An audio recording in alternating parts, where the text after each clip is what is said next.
They say schools are places of safety, of learning, of community, but Black Hollow Elementary didn't feel like any of those things.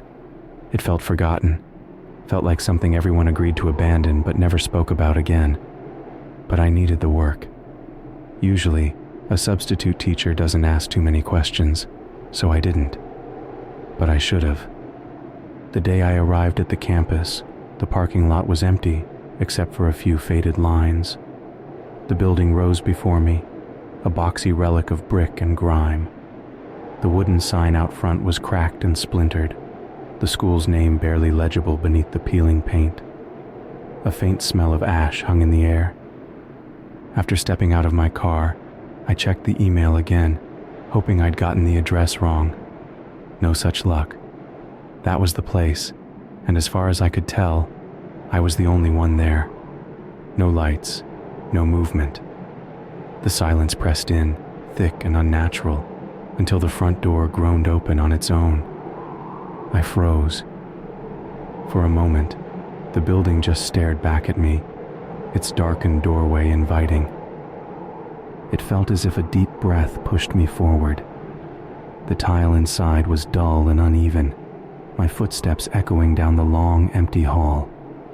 Dim, flickering lights cast uneven shadows on the lockers lining the walls. Some were dented and scratched.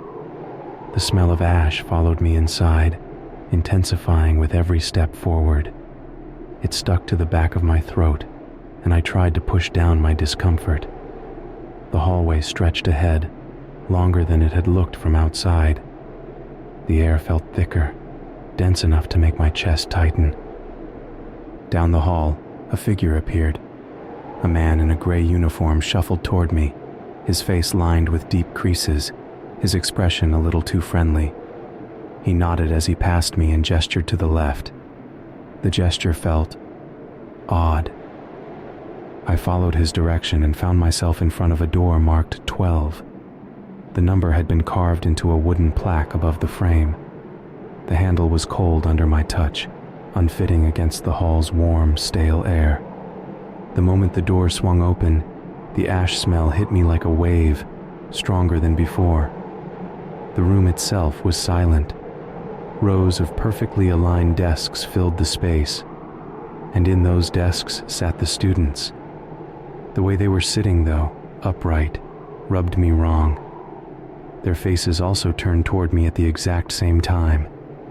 Saying I got goosebumps right then and there is an understatement. Their eyes were what struck me the most. They were waiting, perhaps for something important. Watching. Every pair of eyes locked onto mine, unblinking.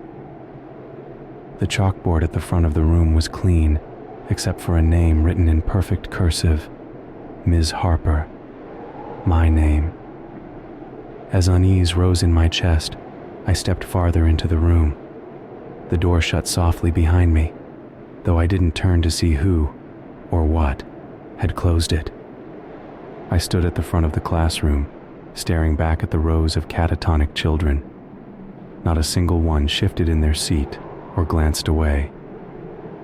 I placed my bag on the worn surface as I greeted them. The wood was nicked and scratched, the edges splintered, as though it had been dragged across a floor. When I glanced up, their eyes stayed fixed on me. My pulse quickened as I turned to the chalkboard. The lesson plan was already written in precise white letters, as if they'd been printed there instead of drawn. I hesitated before speaking again. The silence was so absolute that breaking it felt wrong, like stepping into a forbidden place. My voice came out steadier than I expected.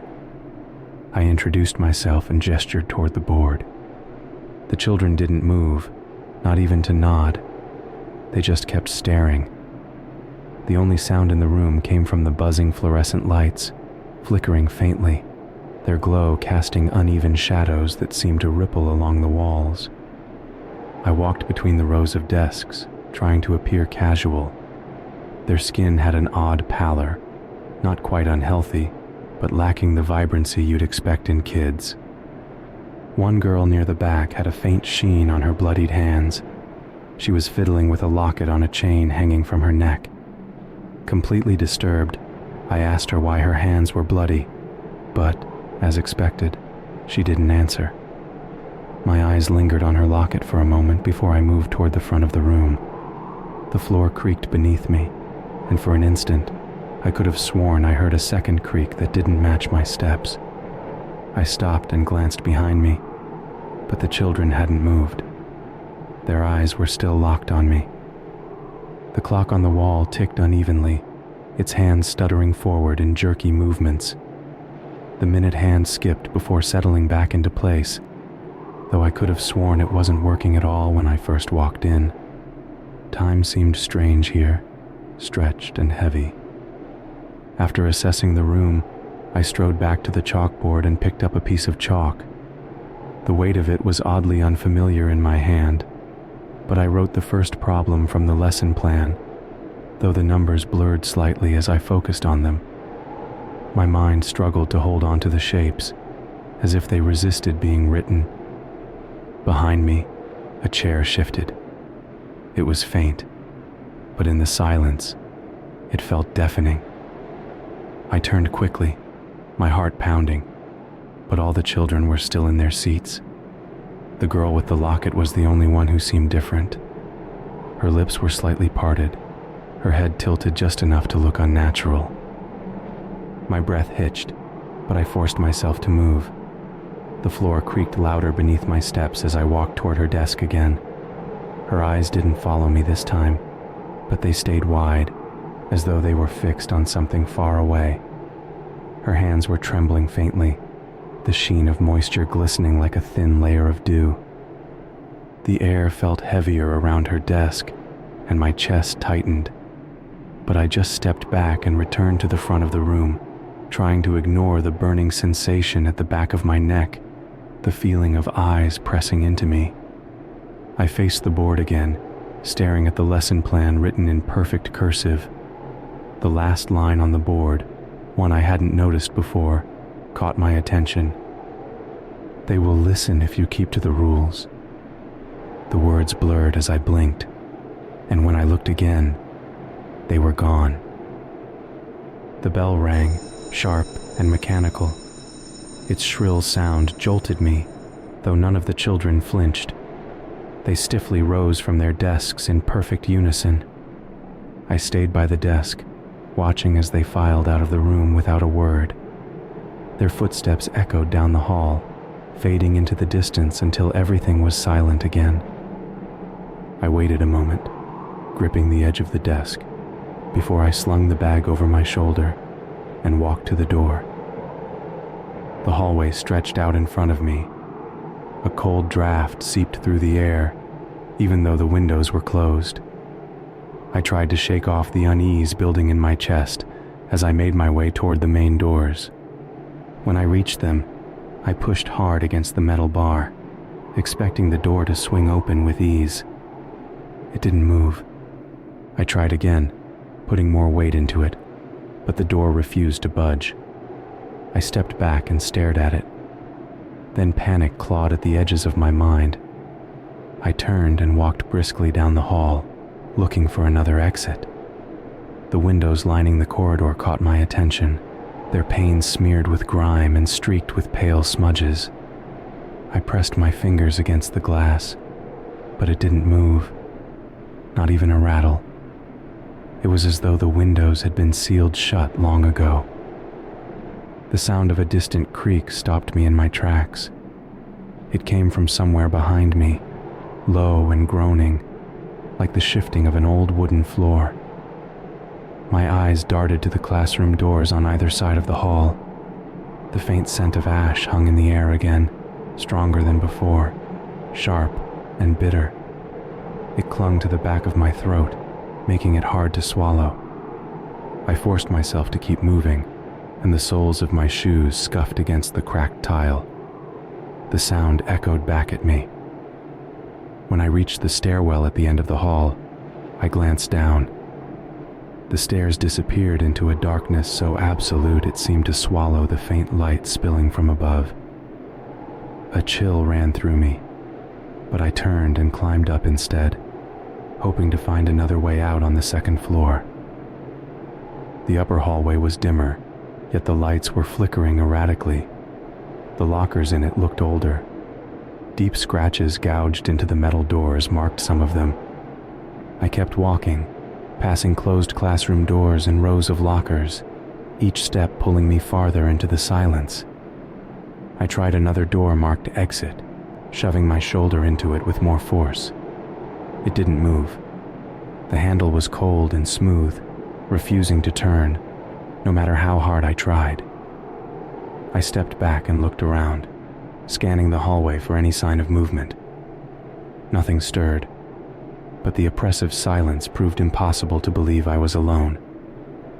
A faint scrape echoed behind me. I turned sharply, my eyes darting to the far end of the hallway.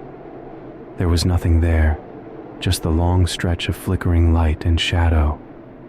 My pulse quickened, and I started walking again, my pace faster, my footsteps blending with the strange echoes that seemed to trail behind me.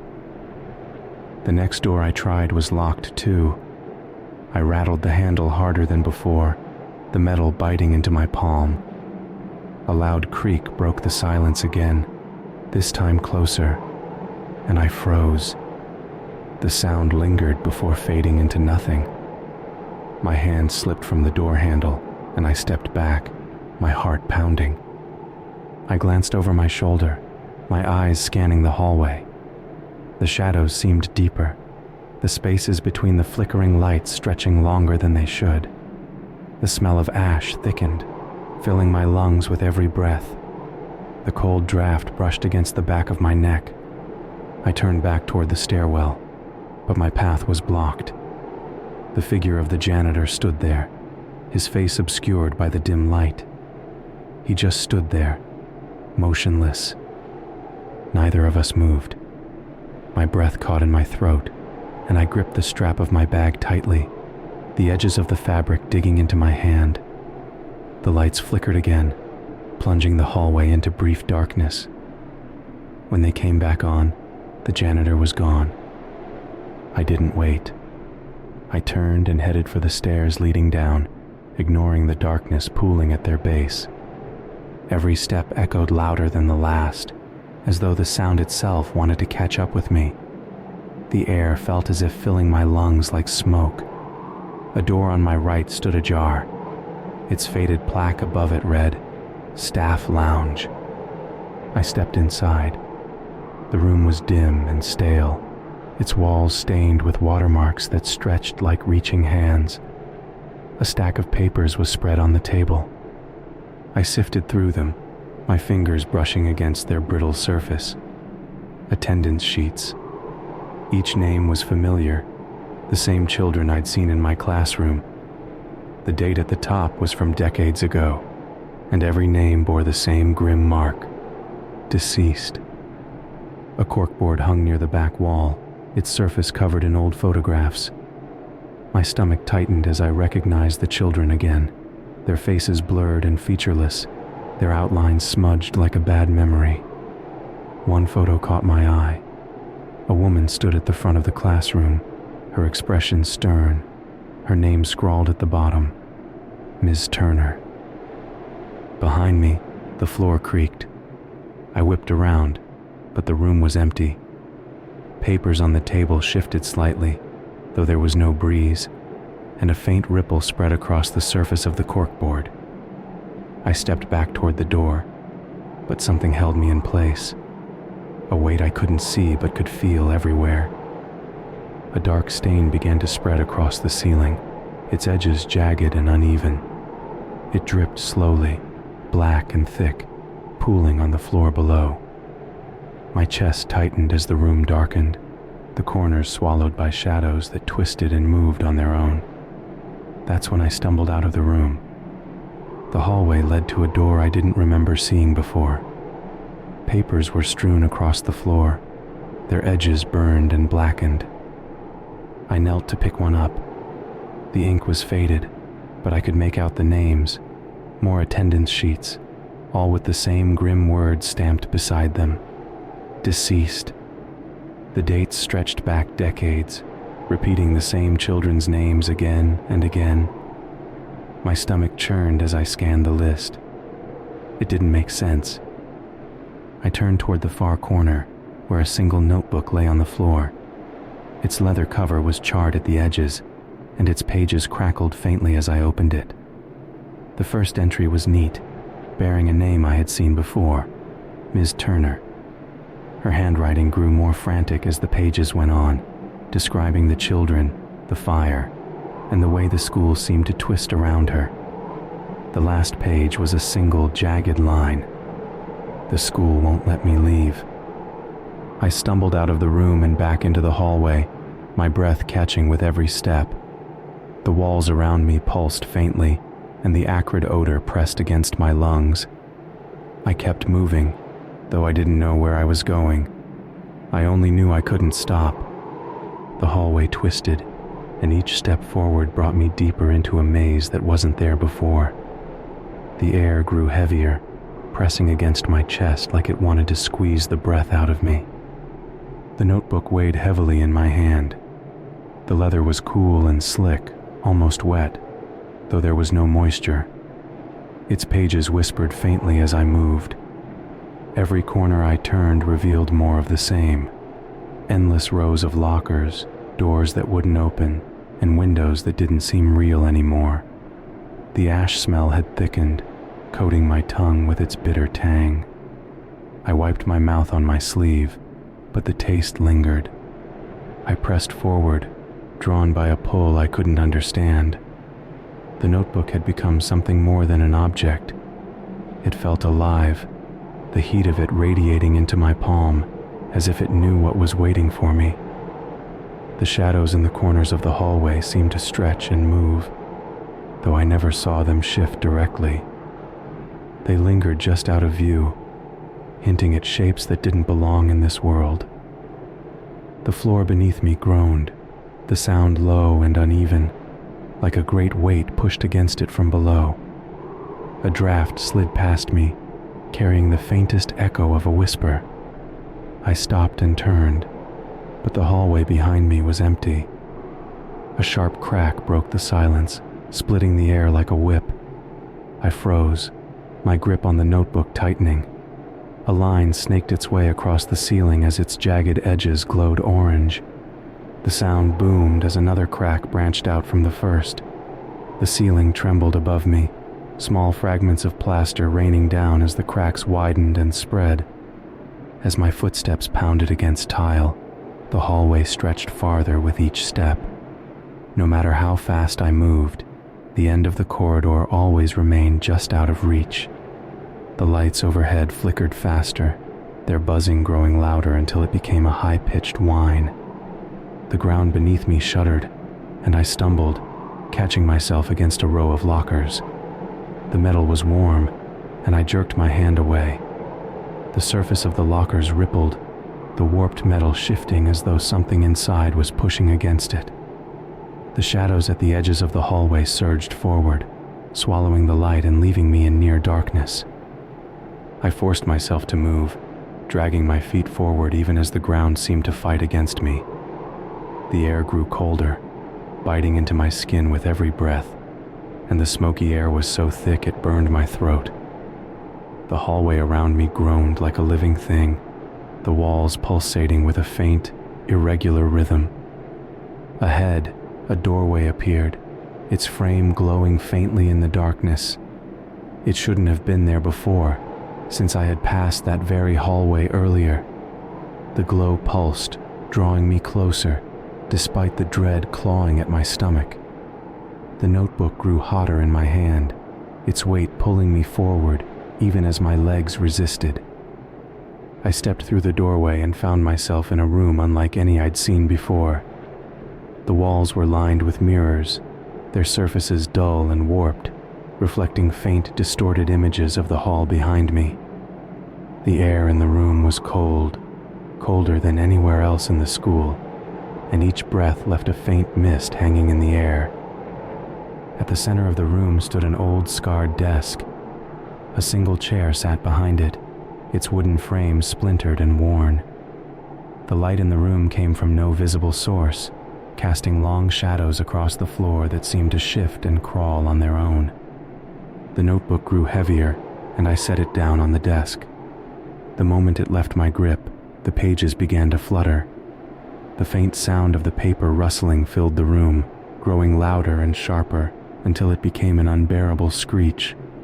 The mirrors on the walls rippled like water. One by one, the mirrors darkened, their faint reflections swallowed by blackness. The screeching stopped abruptly, replaced by a deep, rhythmic thudding that echoed through the room. It sounded like a slow, deliberate heartbeat, each pulse shaking the floor beneath me. The desk trembled, the notebook shifting on its surface as though trying to move. The scratches on the desk glowed faintly, their jagged edges forming words I couldn't read. The mirrors around me brightened. Flames danced in the reflections, their edges flickering wildly as shadows moved within them. Shapes twisted and writhed in the fire, their outlines impossible to define. I turned toward the doorway, but it was gone. The walls had closed in behind me, leaving no escape. The mirrors reflected nothing but the fire, their surfaces alive with heat and motion. The heartbeat grew louder, shaking the room with each pulse, and the shadows in the flames began to move toward me. The notebook snapped shut on the desk, which echoed like a gunshot. The fire in the mirrors flared brighter, and the shadows within surged forward, spilling out into the room. Gasping, I stumbled back, my chest tightening as the heat washed over me.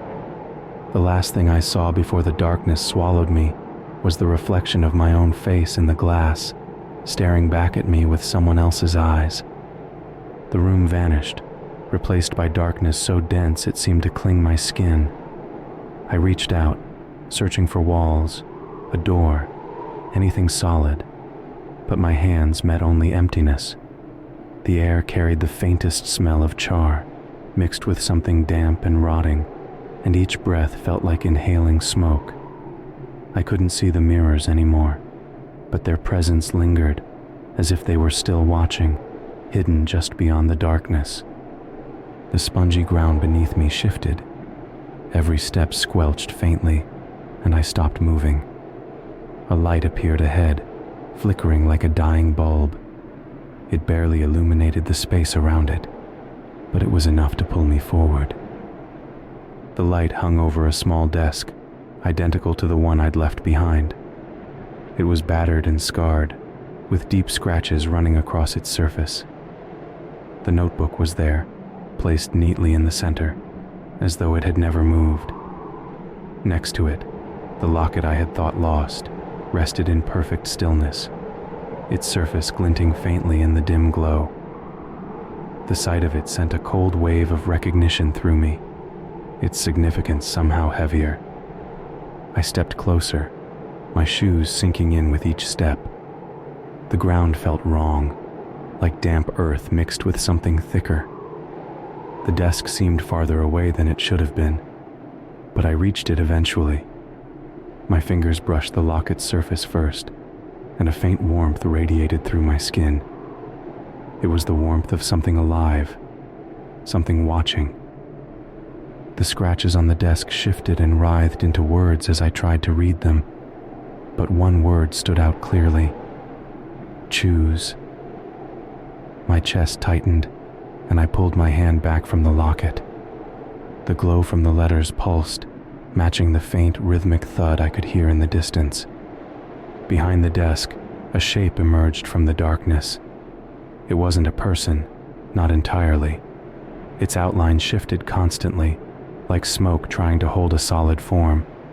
Its presence made the air colder, and I couldn't breathe deeply without choking on the thick air. The shape leaned forward slightly, though it had no face to speak of, and a voice came from everywhere at once. The words were in my head, clear and sharp, cutting through my thoughts. They told me I had a choice to make, though no details followed. The notebook glowed faintly on the desk, the light above flickering faster and casting erratic shadows across the space. The locket around my neck, however, was different. It pulsed faintly, almost in rhythm with the voice, as if it was alive and tied to the decision I was being forced to make. I opened the notebook again, though my hands trembled. The pages were blank except for the last one. The writing was faint but legible, and the letters were carved into the paper instead of written. They repeated the same word, stay. The voice in my head grew louder, repeating the same command, layering over itself until it became a roar. My hands gripped the edge of the desk, nails digging into the wood. The word carved into the desk pulsed again. The ground beneath me shifted, and I realized I wasn't standing on earth anymore. It was something alive, something breathing, its rhythm matching the thudding heartbeat in the distance. I tried to step back, but the ground held me in place, gripping my feet with an unseen force. The light above grew brighter, almost blinding, and the voice in my head quieted for a moment. The silence was worse than the noise. It felt purposeful, as though it was waiting for me to act. My locket seemed to hum, drawing my gaze. I reached for it, though I didn't want to. My fingers trembled as they touched its surface, and the warmth spread through my hand like fire. The voice returned, louder this time, demanding I choose. My chest tightened, and the ash smell grew so thick I thought I might suffocate. When I opened the notebook again, the words on the final page had changed. They were sharper, more deliberate, cutting through the paper like scars. Sacrifice, escape, stay. The locket pulsed against my palm, and I opened it, fighting back tears as I gazed at the picture of my mother inside its heart-shaped frame. The choices were simple, but the weight behind them pressed against me like a physical force. The voice in my head whispered the options, slower, as if savoring them. The glow from the desk grew stronger, and the scratches on its surface formed a new word, choose. The notebook pulsed in my hands, its heat unbearable, but I couldn't let go. The ground beneath me trembled, the breathing sound louder, more erratic. The shape in the darkness leaned closer, its presence overwhelming, and I knew whatever choice I made would change everything. The light above flickered one last time before going out completely. The darkness swallowed me, and the voice roared in my head, louder than before, demanding a decision. My hands gripped the notebook tighter, the locket still burning in my palm, and the words on the page burned themselves into my mind, leaving no room for thought. I had to choose. The ground beneath me shifted, forcing me closer to the desk, and my body acted on its own, driven by a force I couldn't resist. The mirrors on the walls flickered to life again. Flames danced on the other side, their edges sharp and wild, casting shadows that twisted unnaturally. Shapes moved within the fire, distorted figures that writhed and clawed at the air. One by one, small figures turned toward me, their faces void of features. A new shape emerged in the flames, more solid than the others. It was on its knees, hunched forward, and its movements were slow, deliberate. My chest tightened as I recognized the form. Her, my mother. Her face wasn't right. The features were familiar but warped, like a reflection in broken glass. Her eyes burned and were empty, dark holes that drew in the light around them. Her mouth moved silently, and though no sound escaped, the voice in my head grew louder. The words were hers, though twisted and wrong, layered with the same unnatural tone from before. The locket burned against my skin, its heat radiating up my arm, and I couldn't tear my gaze away from her. She stared back at me from every fragment of the mirrors, each image more distorted than the last. The flames grew brighter, licking at the edges of the glass, and the heat in the room became unbearable. I wanted to run, but the ground held me in place, pulling me deeper into its grasp. The voice in my head shifted, its tone colder, demanding. It offered me the choice again. Sacrifice, escape, stay. The words echoed, filling every corner of my mind until I couldn't think of anything else. My gaze dropped to the desk where the notebook sat, motionless, its pages blackened and smoking. Involuntarily, I reached for the notebook. My hands trembled, and my chest tightened as I lifted the cover. The page was empty except for one word, burned deep into the paper: stay. The locket in my other hand pulsed violently, and I dropped to my knees, its heat searing into my skin. My vision blurred, and for a moment, I thought I might collapse. The mirrors shattered. The sound was louder than anything I'd ever experienced, but it came with no relief. The fire spilled into the room from the mirror's surfaces, consuming everything in its path, and circled the desk instead. The locket glowed brighter, its surface splitting open, spilling ash onto the scorched ground. Inside wasn't the picture of my mother anymore. It was a reflection of my own face, warped and hollow. The sight of it made my chest tighten as the ground beneath me surged. My mother's image appeared in the flames again, her face twisting into something unrecognizable, her dark eyes boring into mine. The voice in my head spoke one last time, its tone final and unyielding. You belong here. The fire surged forward, engulfing me entirely. My body didn't burn, but the heat consumed everything else. The locket disintegrated in my hand, its ashes swirling in the air before disappearing completely. My mind fractured, breaking apart piece by piece, until nothing remained but the voice. It was everywhere, surrounding me, filling every thought, every breath. Flames flared all around the room, encircling the desk. With my feet planted on her charred, spongy remains, I was stuck, helpless, watching my mother burn and scream in never-ending misery.